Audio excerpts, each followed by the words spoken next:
Estão bem? Espero que sim. Espero que todos estejam se cuidando.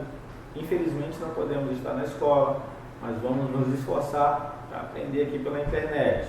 Espero que vocês estejam desenvolvendo bem o conhecimento de vocês. Infelizmente, nós já encerramos o primeiro trimestre. Vamos então fazer mais revisões do assunto. Hoje, a aula um pouquinho mais extensa sobre plano cartesiano, né? Hoje é a aula relativa ao dia 11 de maio e vamos começar. Você pode acompanhar a partir da página 44 do livro. Hoje eu vou falar um pouquinho mais sobre localizar pontos e produzir formas geométricas. Então acompanhe. Aqui nós temos o eixo X. Esse eixo X já havia sido apresentado para vocês como reta numérica. Ela contém os números positivos, negativos e o zero ao centro. O plano cartesiano nada mais é do que adicionar uma reta ortogonal. Essa reta é chamada de eixo Y. E os nomes dessas retas, os nomes dessas coordenadas que saem nessas retas, são as abscissas e as ordenadas. Aqui no slide seguinte, nós vamos dividir os quadrantes em verde o primeiro quadrante, aqui em lilás o segundo quadrante, em azul o terceiro quadrante, em amarelo o quarto quadrante.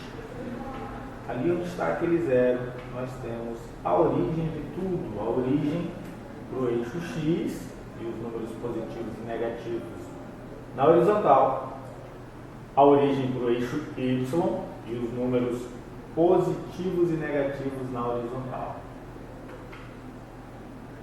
Agora localizando alguns pontos. O ponto A, que é o ponto 2, 4, ele é 2 de x, 4 de y. Olha onde ele fica. O ponto B, que é menos 3 de x, 2 de y. Olha onde ele fica. O ponto C, menos 4 de x, menos 4 de y. Olha lá a localização dele. O ponto D, 4 de x, 3 de y, menos 3 de y, perdão, a localização dele. O ponto E, 0 de x, menos 1 de y. A localização dele é bem no eixo. E por último, o ponto F. E agora os quadrantes, né? Vamos observar aqui o primeiro, o segundo, o terceiro e o quarto. Pessoal, aqui nós temos o primeiro quadrante contendo o ponto A. O segundo quadrante contendo o ponto B. O terceiro quadrante contendo o ponto C. O quarto quadrante contendo o ponto D. Os quadrantes são listados em um sentido anti-horário. Há dois pontos que não pertencem a quadrante nenhum. São eles, o ponto F, ele pertence ao eixo X. O ponto E pertence ao eixo Y. Esses dois pontos não estão em quadrante nenhum, estão em uma área de interseção.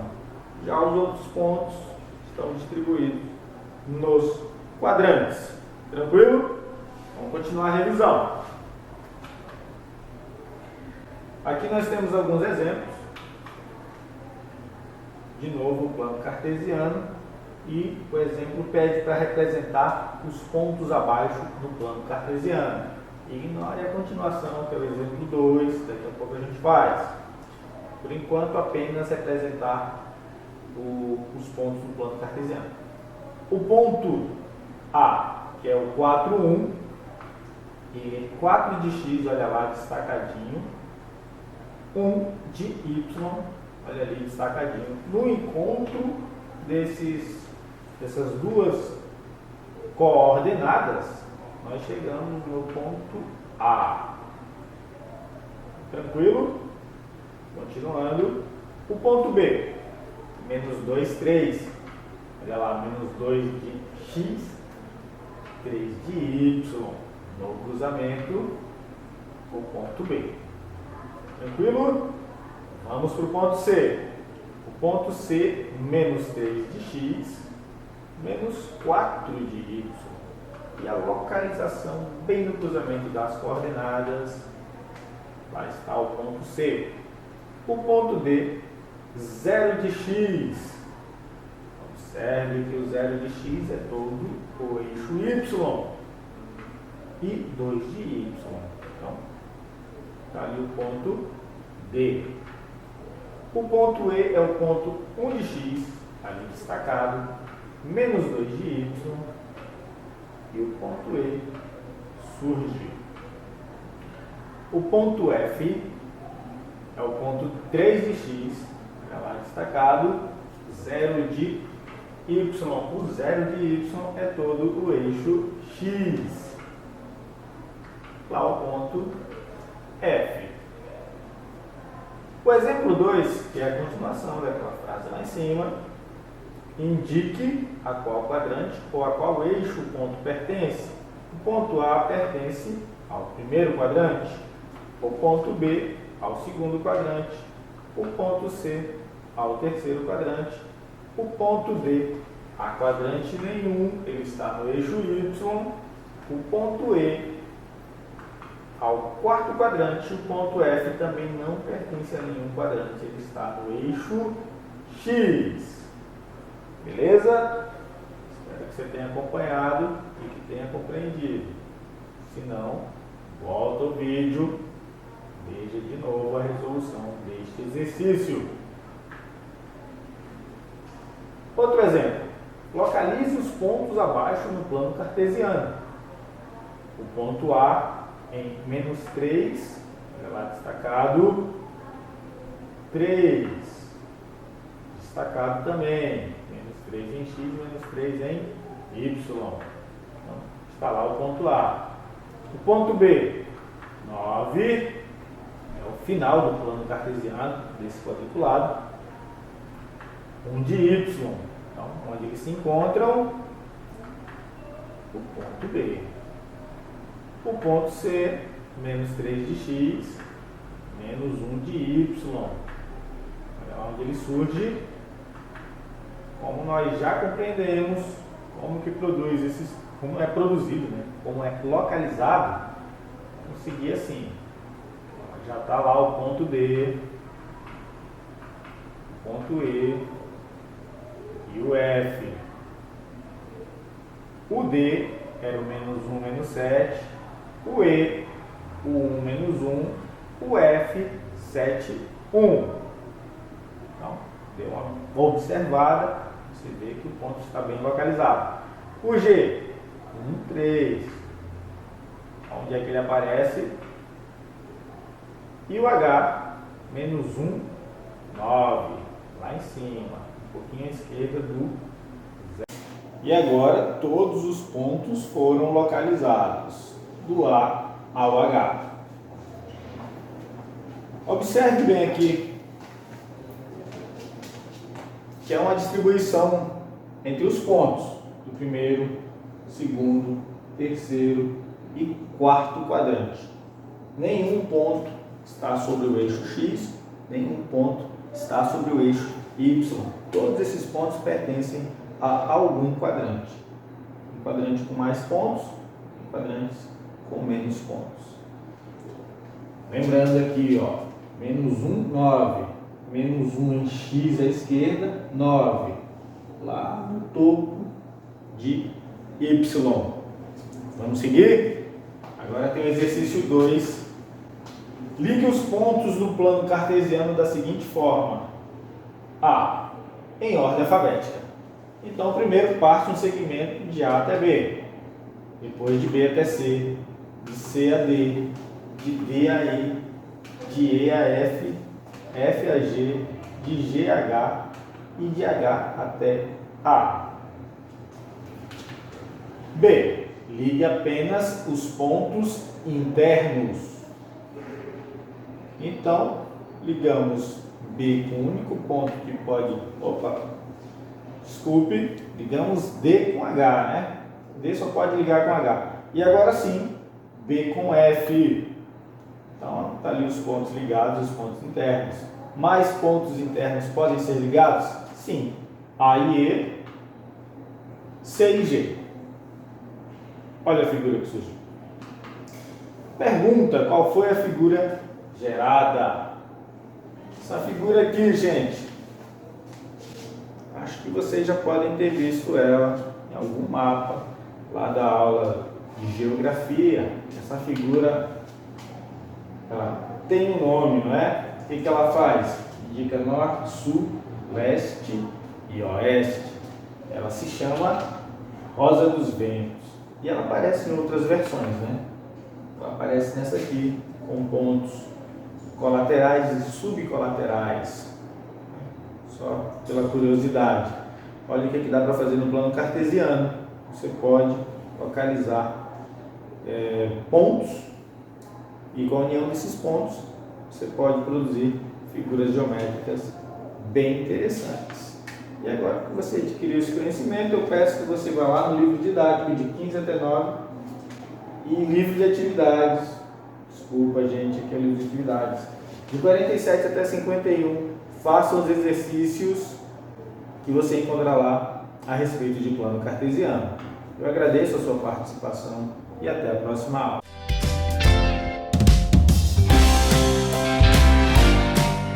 E aí, turma do 7º ano, como é que vocês estão? Tudo bem? Me chamo o professor Edson Júnior e mais uma aula de língua portuguesa, hoje dia 11/5.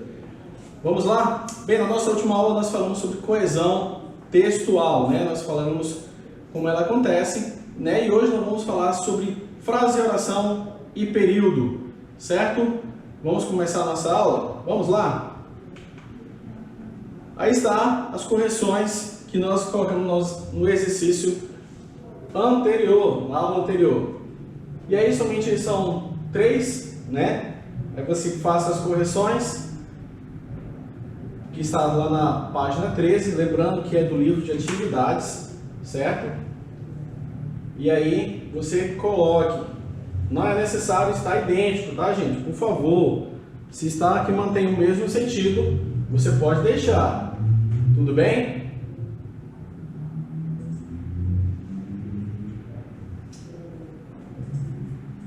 Ok, vamos lá, vamos começar a nossa aula agora falando da frase, oração e período. Vamos lá? O que é frase? Vamos lá para a definição.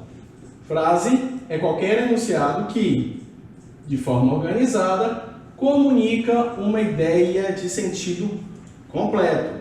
Observe que essa ideia de sentido completo eu coloquei ali um sublinhado. Por quê, professor? Porque se não tiver um sentido completo, essa frase não é uma frase. Por exemplo, eu não posso dizer quadra suja, telhado e parede. Essa frase não mantém nenhum sentido. Então, ou seja, eu tenho que manter um sentido nela, certo? E elas também se dividem, frase verbal e frase nominal. Vamos lá. As frases verbais, quando há um verbo ou locução verbal. Aí tem uns exemplos aí, ó, que eu peguei também, que está lá no livro. O congestionamento está imenso. Observe que ali está sublinhado, porque esse é o verbo. Gente, se ligue no verbo. Por quê? O verbo que vai fazer toda a diferença, tanto para a oração, quanto também para o período. Se liga na dica. Há obras na pista. Esse A é um verbo. Se liguem, gente, esse A é com H, beleza? Porque é do verbo haver. A frase nominal, quando não há um verbo, mas mantém o sentido. Exemplo, silêncio. Silêncio não tem verbo, né? Mas ele mantém o sentido. Aí a oração, vamos lá. É quando há na frase um verbo. Aí eu coloquei lá entre parênteses, frase verbal. Ou seja, se na frase não conter um verbo, frase nominal, não se caracteriza oração. Aí vem um exemplo aí, ó. Pedimos desculpas pelo atraso. Esse pedimos é o verbo, que é do verbo pedir, e aí no caso é uma frase verbal, sendo frase verbal também é uma oração. como eu falei para vocês, se liguem no verbo. Se há um verbo, além de ser frase verbal, também é uma oração. Beleza? Vamos para o período? Vamos lá. Definição de período. Período é quando uma frase verbal, o período, quando há uma frase verbal. O período contém mais de um verbo, é dividido pela seguinte maneira. Período simples, aí vem, quando é somente uma oração, ou seja, um verbo na frase. Olha lá o exemplo. Mariana e Tiago foram ao parque. Então, ou seja, foram é um verbo, então, como só tem um, no caso é período simples, certo? Período composto, quando há mais de um ou mais verbos na frase. Se tiver mais de um verbo na frase, é período composto. Observe lá o exemplo, na frase que eu digo na oração, tá, gente? Mariana e Tiago foram ao parque e compraram sorvete. Foram, como nós já vimos no exemplo anterior, é um verbo, compraram também é um verbo, então já tem dois verbos, é um período composto, certo? As atividades do livro de atividades, né? Que da página 14 e 15, e não esqueça de colocar a data, certo, turma?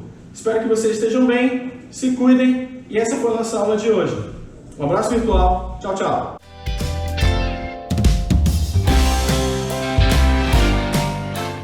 Olá, sétimo ano! Tudo bem com vocês? Estão mais uma vez aqui para nossa aula em casa. Conseguiram fazer a atividade da semana passada?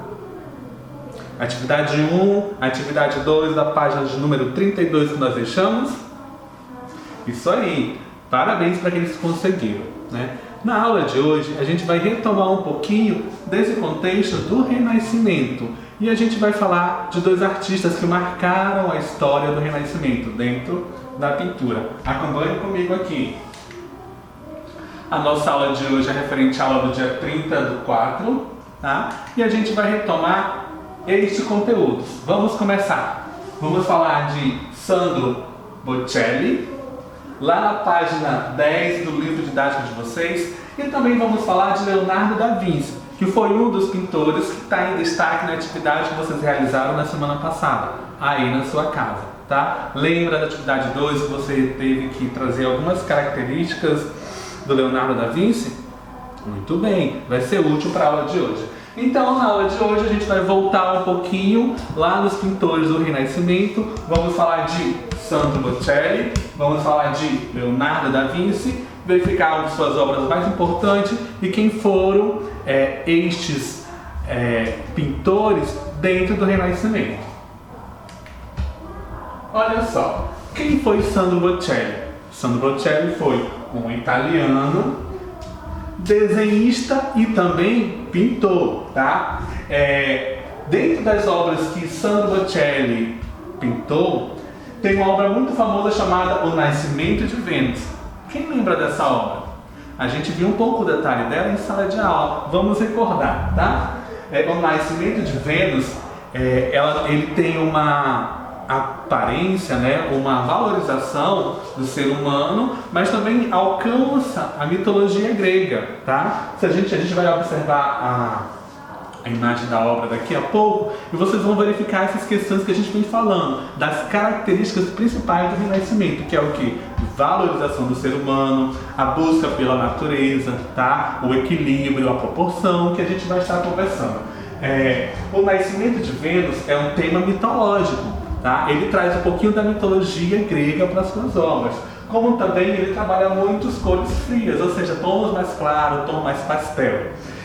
Sandro Botticelli também trabalha a questão da proporção e a questão do claro e escuro, que a gente vai ver aqui dentro da obra, tá? O Nascimento de Vênus, de 1480. Olha só aqui a obra mais famosa de Sandro Botticelli, né? O Nascimento de Vênus. Dentro dessa questão, nós temos a questão da simetria, tá? Um lado é igual ao outro, porém também tem um equilíbrio, certo? Uma imagem mais acima, uma imagem mais abaixo, para ter esse equilíbrio e a proporção. Olha as cores frias que ele trabalha, tá? Tom mais claros, tom mais pastel. Vamos ver aqui algumas questões que o material nos traz, tá? Uma certa leitura dessa obra. Lá no centro da obra, aqui no centro da obra nós temos Vênus. Vênus é a deusa do amor, a deusa da beleza, certo? Do lado direito nós temos aí os deuses do vento, tá? Aqui, ó, no ponto de número 2, no quadrado de número 2, nós temos os deuses do vento, que é o Zéfiro e uma ninfa, tá? Eles dois vêm soprando Vênus para tombar para o outro lado da obra, para o lado esquerdo. Nós temos também aqui, do lado esquerdo, Flora. Flora é a deusa da primavera. Se você observar, nós temos aqui um manto, né? Ela tem um manto florido, um manto que ela está tentando cobrir Vênus, essa deusa do amor, a deusa da beleza. Nós temos também Vênus em cima de uma concha. Essa concha, na mitologia, ela diz que é a concha da fertilidade, tá? Simboliza a fertilidade, simboliza o prazer. Esse formato de concha também remete unicamente ao sexo feminino, tá? E ela também trabalha a questão da simbologia do batismo. Então aqui são algumas características que a gente faz da leitura da obra de Sandro Botticelli. Nós vamos ver um pouquinho de Leonardo da Vinci. Leonardo da Vinci também foi um pintor, ele foi um inventor, ele foi um engenheiro, um escultor, arquiteto, botânico e também músico. Porém, no Renascimento, ele colaborou muito com os seus desenhos, com as suas imagens, com o seu estudo da anatomia, tá? Mas Leonardo da Vinci se caracteriza e é marcado por essa obra muito famosa chamada Mona Lisa. Dentro da obra Mona Lisa, ele trabalha muito a questão do esfumato, ou seja, para trabalhar os olhos de Mona Lisa, que dá aquela sensação que a Mona Lisa sempre está olhando para você, ele trabalhou o claro e o escuro, um sombreamento e um esfumado para dar a sensação que Mona Lisa está olhando para você em todos os sentidos, em todos os lados. Se eu estou desse lado, a Mona Lisa está olhando para mim. Se eu estou em frente à Mona Lisa, ela também dá a sensação de estar olhando para mim. Então essa foi uma característica muito marcante na obra de Leonardo da Vinci.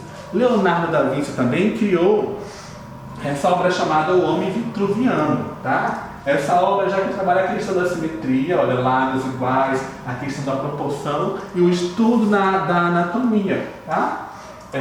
Então, esses dois autores, esses dois pintores que nasceram no Renascimento, trouxeram grandes colaborações para esse período do Renascimento, trabalham todas as características básicas do Renascimento: valorização do ser humano, simetria, proporção, equilíbrio, a questão das cores, todas aquelas tendências que a gente veio estudando dentro da sala de aula sobre o Renascimento. Agora é a sua hora de praticar. Vamos tentar? Você vai usar o seu caderno de artes, tá? Aquele caderno que a gente preparou em sala de aula, você vai retomar e utilizar ele para trabalhar a biografia desses dois artistas, desses dois pintores, tá? Você vai pesquisar na internet, em livros didáticos, a biografia desses dois autores, Sandro Botticelli e Leonardo da Vinci, tá?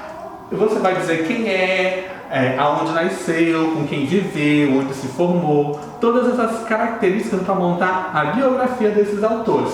Você também vai citar nessa biografia 3 obras mais importantes de cada um desses autores, certo? Então eu vou contar com você, registre aí no seu caderno de artes e a gente vai se ver em breve, tá? Dentro de sala de aula. Esse é o meu maior desejo. Vamos ficar por aqui, beijos e abraços e até a aula que vem. Tchau, tchau!